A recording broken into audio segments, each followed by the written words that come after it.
Whitman always talked about, going worldwide, didn't he? Crossing boundaries, breaking borders. And so I wrote my own odes, and they were meant to be about nature, but they very quickly came into sort of critical takes on government, but through the eye of somebody like myself who loves nature. So I'm going to read a few of these little short poems, and take them as one poem, because they're so short. And some of them are much shorter than haiku, which is, of course, 17 syllables. And some of them are like an epic haiku. That's like maybe 8-line poems. And this was divided into several sections. There's a section called Trees, and I think I'll just read this section. But I need a little, adjust this light just a little bit. Crystal eye of oak, roots planted in the skull, rings of fine light, ribbons of fire, think ancestor and dwell on why. Cross the yard of wood, cut and planed, listen to the last tree breathing. Tough-minded juniper on Mount Whitney, the boy and his father, the boy and the good man who is not wanted, but who earned a love as deep as the rush of wind over words rising out of the wood. They say they can't help what goes on in this world of pine and sycamore. The cruelty of a small heart smudged in an oil slick, beating on the hopes of a commune called to do more than simply survive. When the leader cheapens language, all sense departs. The land loses value. The people linger in the woods as the somber trees burn. Beware those who travel without their animal eyes, who live in the middle woods behind electrified walls. Beware their small hearts that beat like hummingbirds made in a laboratory. The great trees await these cruel men who arrive in the capital from the woods between day and night. Poor grasshopper, poor mantis, greed sow in doom, said the master under a blue cloud long ago when the deer were free and men knew the tracks of the tiger. Great trees sit in snow-covered canyons. The mantis prays for fragile light.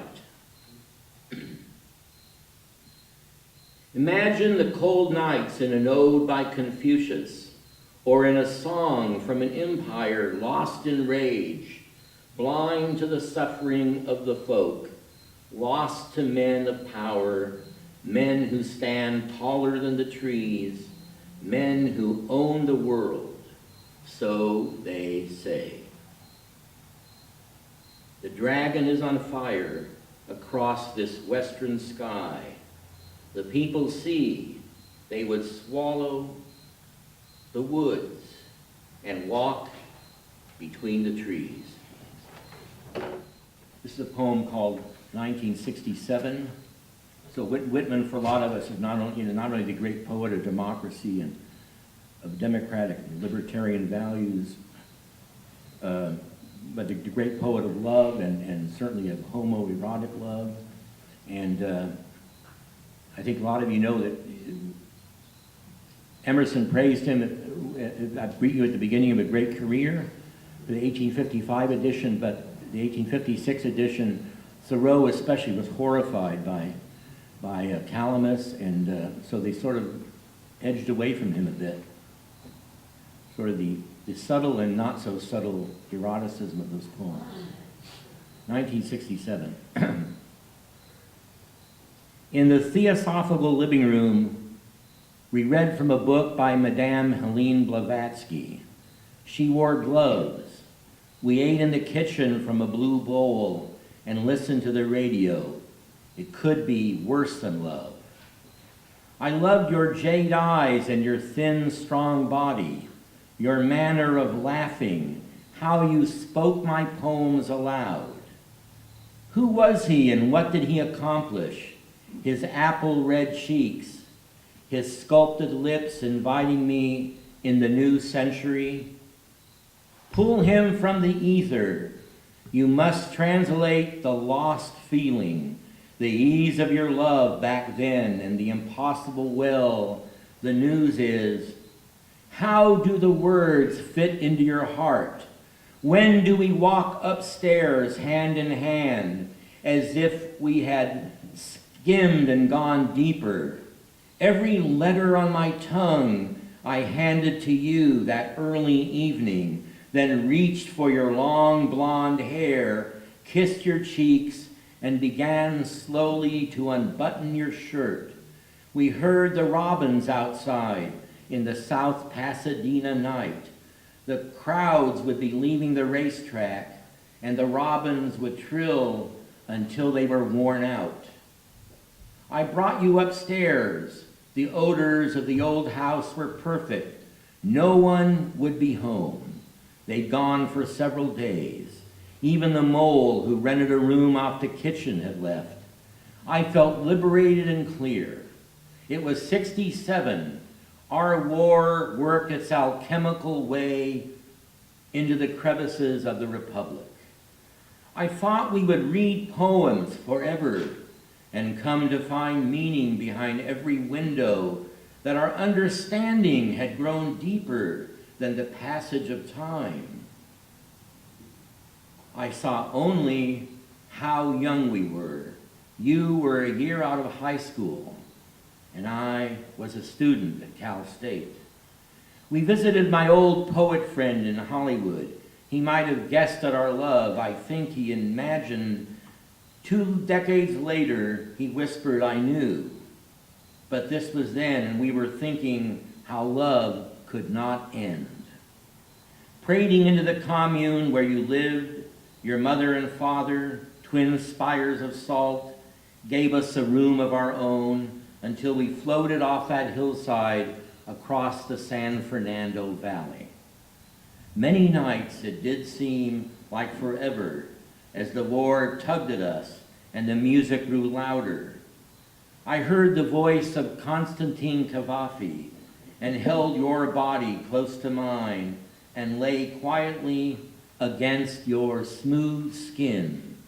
Later, when I came for you and found the place abandoned, I panicked and drove up the coast to where you had all lived before, but they had only rumors for me.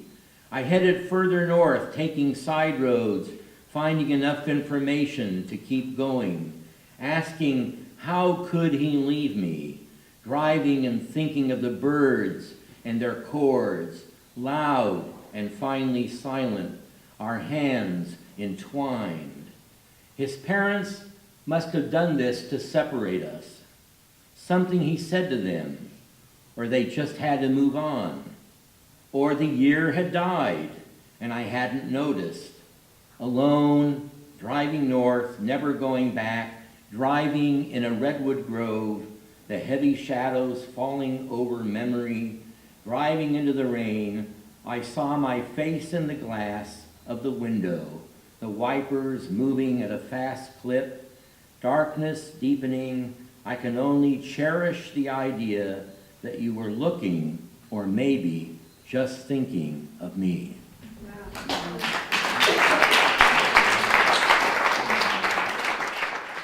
Grandmother. I got old, honey, she said, as the wind whipped in from the sea, and the crossing guard held one hand against murder and deceit. I got old, and there is nothing to be done. My feet hurt. The ladies talk about each other. I don't like it here. I want to go back to my old place.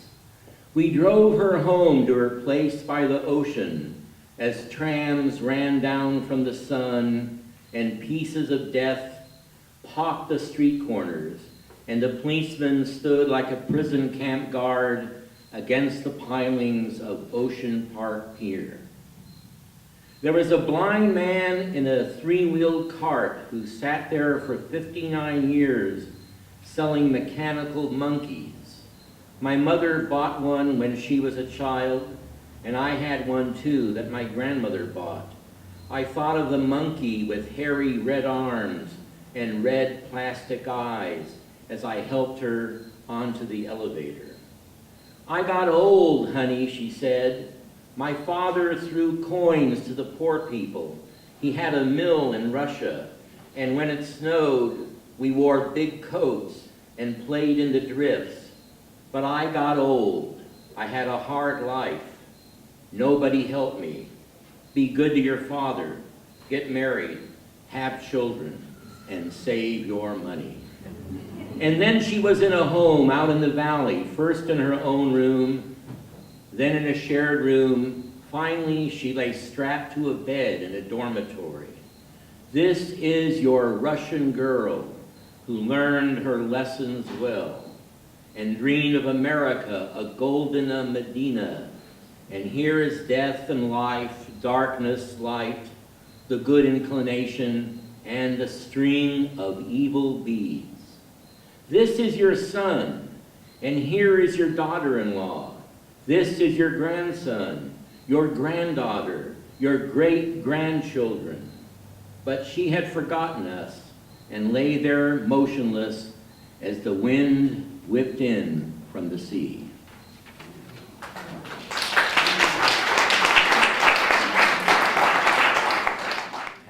Here it is, the rage. Tell rage to stay outdoors, at least for one night. Take the anger you fear and fling it across the room until it bounces. Call your sorrow what it is. Name the sweeter sorrow we call joy, and let it flood the narrow channels of your living dream. Put your envy in a box and close the lid. Open it late at night when you fear the eye of the cosmos. What's on tap, says my neighbor. Is he kidding?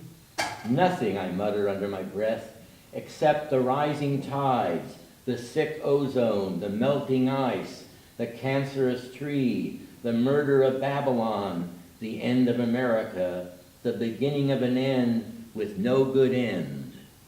I take my rage and embrace it on the couch in the front room under a yellow lamp next to a wall of books, feeling helpless, yet not entirely without hope for a resolution made out of a dot symbolizing one of everything, no more, no less.